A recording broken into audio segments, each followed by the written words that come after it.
आज हम लोग को देखना है बायोलॉजी में, आज हम लोग को पढ़ना है जैव प्रक्रम पोषण क्या है। तो अगर हम लोग को जैव प्रक्रम समझना है तो जैव प्रक्रम समझने के लिए हम लोग को सबसे पहले हम लोग को निर्जीव और सजीव के बारे में जानना पड़ेगा। निर्जीव और क्या होता है, सजीव होता है। एक चीज हम आप लोग को बता देना चाहते हैं कि सुबह से लेकर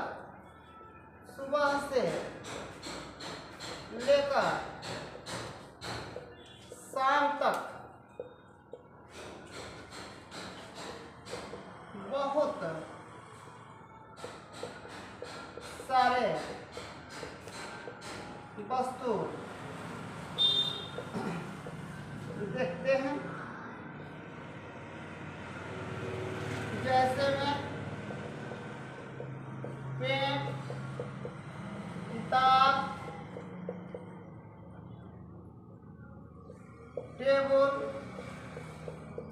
बकरी, कुत्ता, गाय, गाड़ी आदि। आप लोग ने और बहुत सारे ऐसे चीज देखे होंगे। सुबह से शाम तक जब हम लोग सुबह से लेकर शाम तक जितने भी सारे वस्तु को हम लोग देखते हैं तो उसमें दो को ही वस्तु हम लोग को दिखाई देता है, एक होता है सजीव, दूसरा होता है निर्जीव। अब हम लोग को समझना है कि जीव किसे कहते हैं और निर्जीव किसे कहते हैं, ठीक है ना। जीव किसे कहते हैं, निर्जीव किसे कहते हैं। अब देखिए यहाँ पे आपने पेड़ देखा, ये क्या है, जीव है कि निर्जीव है। आप देखिए किताब हम लोग ने देखा, जीव है कि निर्जीव है। टेबल हम लोग ने देखा, जीव है कि निर्जीव है। बकरी हम लोग ने देखा, जीव है कि निर्जीव है। कुत्ता हम लोग ने देखा, जीव है कि निर्जीव है। अब यहाँ पे गाय हम लोग ने देखा, जीव है कि निर्जीव है। गाड़ी यहाँ पर जीव है कि निर्जीव है। तो अब हम लोग को जीव निर्जीव के बारे में देखेंगे, तब हम लोग जैव प्रक्रम के बारे में अच्छी तरह से जानकारी प्राप्त हो पाएगी। पोषण के बारे में हम लोग अच्छी तरह से जान पाएंगे। तो सबसे पहले हम लोग जीव निर्जीव के बारे में जान लेते हैं। अब देखिए यहाँ बताया गया है सजीव या जीव क्या वैसा वस्तु जो समय के साथ उसके आकार, आकृति तथा श्वसन की क्रिया होती है, उसे सजीव या जीव कहते हैं। अब आप बोलिएगा इसमें से पेड़, जैसे में लिख लीजिएगा, पेड़ हो जाएगा, बकरी हो जाएगी, बकरी के बाद कुत्ता हो जाएगा, कुत्ता के बाद गाय हो जाएगी आदि आप लोग लिख सकते हैं। अब आप पूछिएगा सर ये क्यों होगा, इसमें समय के अनुसार परिवर्तन होता है क्या। आप लोग पता है कि बकरी जो है उसमें श्वसन की क्रिया होता है, बकरी के आकार, आकृति, आयतन में समय के अनुसार वृद्धि होता है। गाय जो है समय के साथ उसमें परिवर्तन होता है। अभी आप लोग समझिएगा, वो गाय जो है समय के साथ उसमें परिवर्तन होता है, मानव जो है उसमें समय के अनुसार क्या होता है, परिवर्तन होता है। तो ये चीज हम लोग को जानना है कि जिसमें समय के अनुसार परिवर्तन होता है तथा श्वसन की क्रिया होती है, उससे हम लोग क्या बोलते हैं, जीव बोलते हैं। जैसे मानव को आप लोग ले सकते हैं, हम लोग हैं, हम लोग आप अभी भी देखे होंगे कि आप लोग को छोटा भाई बहन, हम लोग भी छोटे थे, आज बड़े हो गए हैं और भी हम लोग परिवर्तन आते जाएगा। तो श्वसन की क्रिया भी हो रही है हम लोग में। तो क्या होता है, श्वसन की क्रिया जिसमें होती है वो क्या कहलाता है। अगर आप लोग को समझ में नहीं आती है, ठीक है, डायरेक्ट बोलिए जिसमें श्वसन की क्रिया होता है वह जीव है। और जिसमें श्वसन की क्रिया नहीं होता है क्या हो जाएगा, निर्जीव हो जाएगा। अब इसमें आप लोग को जानने के लिए कुछ वस्तु को इकट्ठा कीजिए, कुछ वस्तु को एकत्रित कीजिएगा, कुछ वस्तु के बारे में जानिएगा, तो आप लोग को सजीव और निर्जीव के बारे में क्या हो जाएगा, पता चल जाएगा। आप लोग पहले इसको नोट कर लीजिए।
अब इसमें आप लोग को देखना, आगे देखिए, आगे क्या है,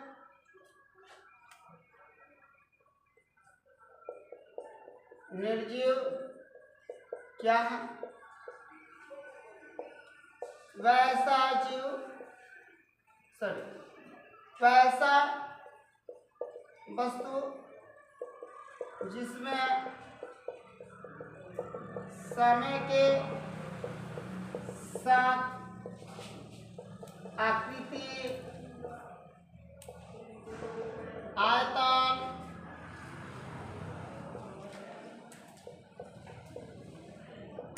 आकार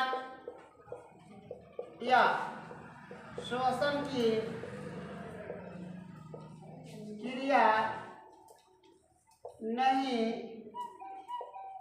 होती है, उसे निर्जीव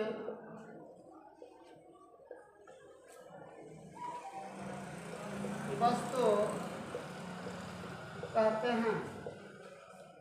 जैसे में कुर्सी, टेबल, किताब और गाड़ी आदि।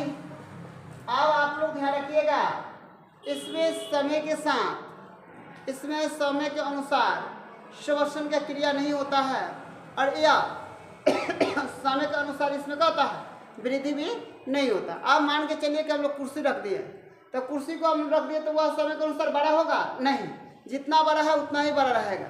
मान के चलिए जो टेबल है, आप लोग बैठे हुए, बेंच जिस पे बैठे हुए हैं, अब बताइए कि समय के अनुसार इसमें क्या होगा, वृद्धि होगा नहीं होगा। इसमें श्वसन का क्रिया होगा नहीं होगा। जिसमें श्वसन की क्रिया नहीं होगा, जिसमें वृद्धि नहीं हो सकता है, जिसके आकार आकृति नहीं बदल सकता, उसको हम लोग क्या बोलते हैं, निर्जीव कहते हैं। उसको हम लोग क्या बोलते हैं, निर्जीव कहते हैं। इसको आप लोग नोट कर लीजिए।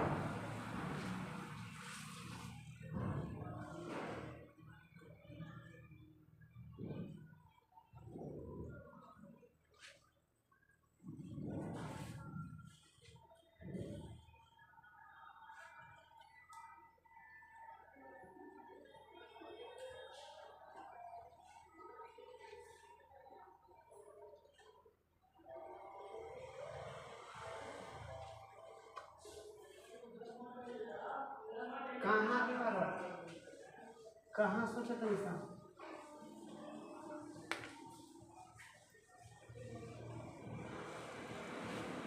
आप ध्यान रखें, यहाँ पे थोड़ा सा क्या कर लीजिए, निर्जीव और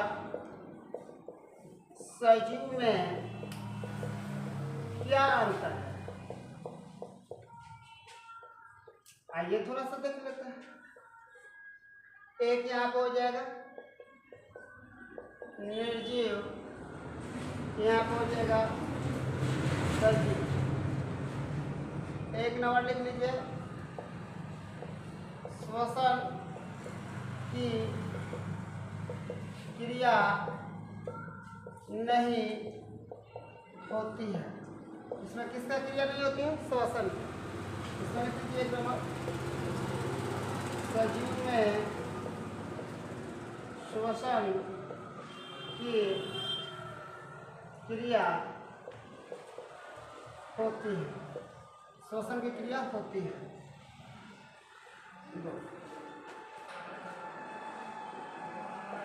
इसके आकार और आकृति में कोई भी वृद्धि नहीं होती है।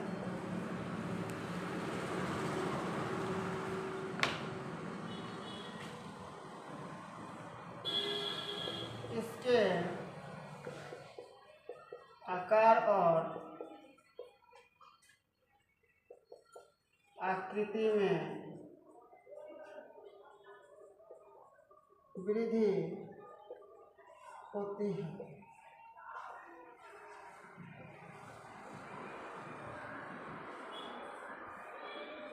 यह समय के साथ नहीं बदलता है। 3 लिख लीजिए, यह समय के साथ, उसमें से आएगा कि ना, बदलता है, बदलता है। ये समय के साथ बदलता है। ये समय के साथ क्या होता है? बदलता है।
एक महत्वपूर्ण चीज देखिए, आप लोग को समझना चाहिए।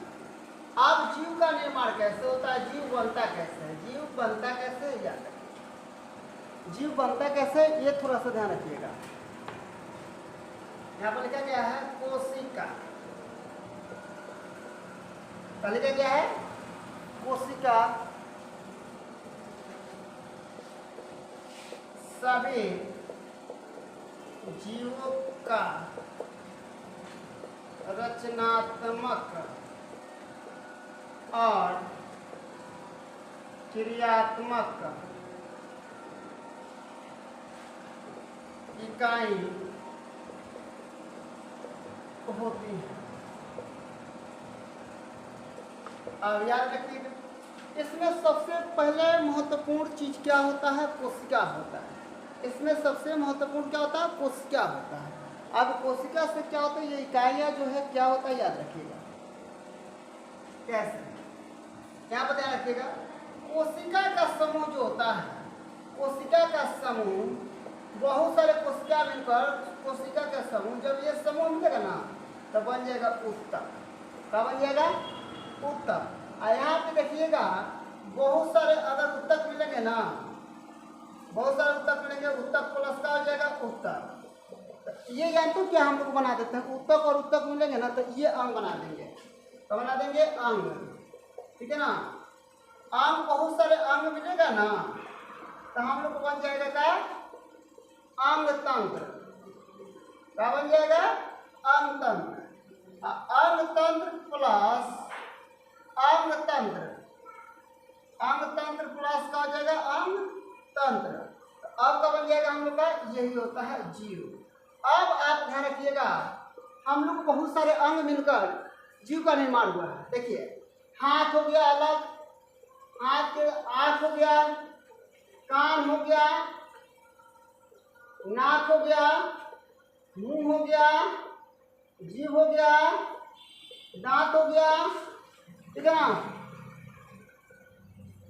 सर हो गया, ठीक है। उसके बाद आपको क्या बोलते हैं? छाती हो गया, पैर हो गया, पेट हो गया, ठीक है ना, अंगुली हो गई। बहुत सारे अंगों से मिलाकर, बहुत सारे अंगों से मिलाकर एक का बना है? शरीर बना है, या एगो जीव बना। तो अगर आप लोग से कोई पूछेगा कि बनेगा कैसे, तो कोशिकाएं सभी जीवों के लिए रचनात्मक और क्या होता है? क्रियात्मक इकाई होती है, इकाइयाँ होती है। अब देखिए, बहुत सारे कोशिका के समूह जब मिलाइएगा ना तो क्या बनेगा? उत्तक बनता है। अब बहुत सारे उत्तक को मिलाइएगा तो क्या बनता है? अंग बनता है। अब बहुत सारे अंगों को मिलाइएगा तो क्या बनता है? अंग तंत्र बनता है। अब बहुत सारे अंग तंत्र को मिलाइएगा तो क्या बनता है?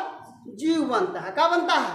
जीव बनता है। अब जीव में गाय हो, भैंस हो, बकरी हो, मछली हो, चिवटा हो, चिवटी हो, हाथी हो, कुत्ता हो, सियार हो, जैसा भी सबका अपना अलग अलग होता है। अब कोई पूछेगा सर कुत्ता की बात करते हैं, उसका भी कान होता है, उसका भी नाक होता है, उसका भी आँख होता है, उसका भी दांत होता है। कभी कटा कि नहीं दांत से कुत्ता? कटा है। जब कुत्ता दांत से काटेगा तो लोग पकड़ में आएगा कि उसके पास दांत होता है कि नहीं होता है। एक बार ट्राई करके देखिएगा, ना हो आज जाइएगा कुत्ता के मुंह में हाथ लगाइएगा, ठीक है, आप लोग को पकड़ में आ जाएगा। इसको पहले नोट कर लीजिए।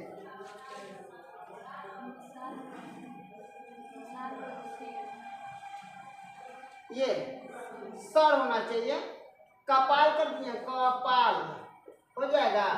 केस कर दीजिए, नहीं होता है तो मूड़ी कर दीजिए, नहीं होगा तो चेस। अरे ला ना, लस्सीरे लिख लो, ला का लिख दो सीर। आप खुश, लड़की लोग जियेंगे खुश हो, लोग को खुश करके रखेंगे क्या, ना तो खिसिया जी लो तो दिक्कतें बकाओ।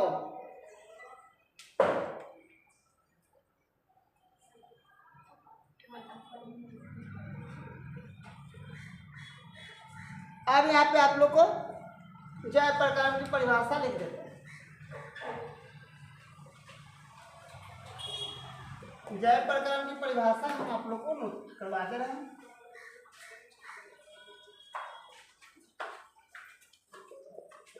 जय प्रकरण क्या है?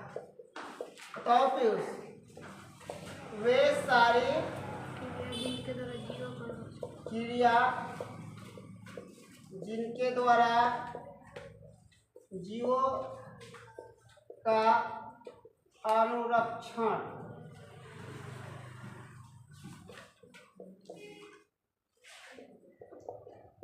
होता है उसे जय प्रकरण कहते हैं। क्या बोलते हैं? वे सारी क्रियाएं जिनके द्वारा जीवों का अनुरक्षण होता है, जय प्रकरण का प्रक्रम। आप खुश? यहाँ पे किसे कहते हैं?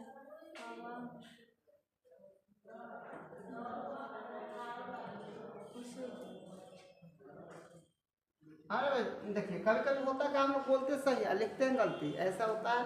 और हम में होता है। हम तो कभी कभी लिखते हैं ना, अजीब लिखा जाता है।